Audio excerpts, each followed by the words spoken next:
In this problem, we're going to find both the x and the y-intercepts.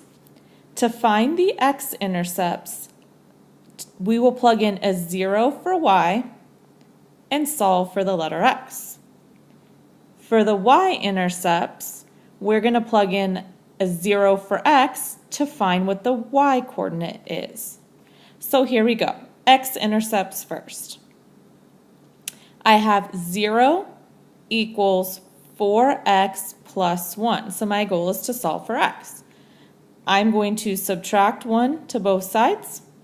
So I have negative 1 equals 4x, divide by 4, and x equals negative 1/4. So I have the point negative 1/4, comma 0 for my x-intercepts. My y-intercepts, I'm going to plug in a 0 for x.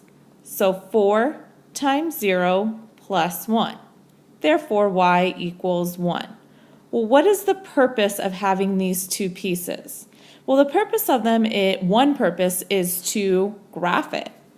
So if I graph 0, 1, plot the point right there, and negative 1/4, 0, I could connect them and draw my graph.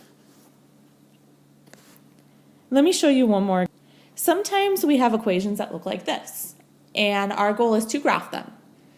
We can turn them into y equals mx plus b, this form, because we can graph it super easy there and also put it in our calculator. But the form it's in right now, it's called standard form. And very often in standard form, we have to turn our equations into standard form, but instead of moving it out of standard form, let's just find the x and y intercepts. So the x-intercept, remember we're going to plug in a 0 for y and solve.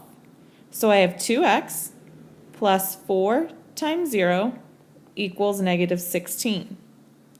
This becomes 0, so I'm going to divide both sides by 2, and x is negative 8. So my x-intercept in this case is negative 8, comma 0. My y-intercept, I'm going to plug in a 0 for x and solve for y. So 2 times 0 plus 4y equals negative 16.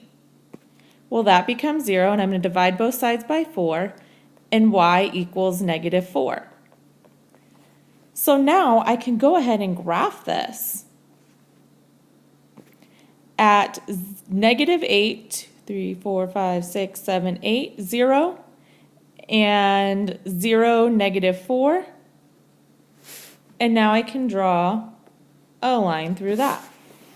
And now I've graphed something that's already in standard form.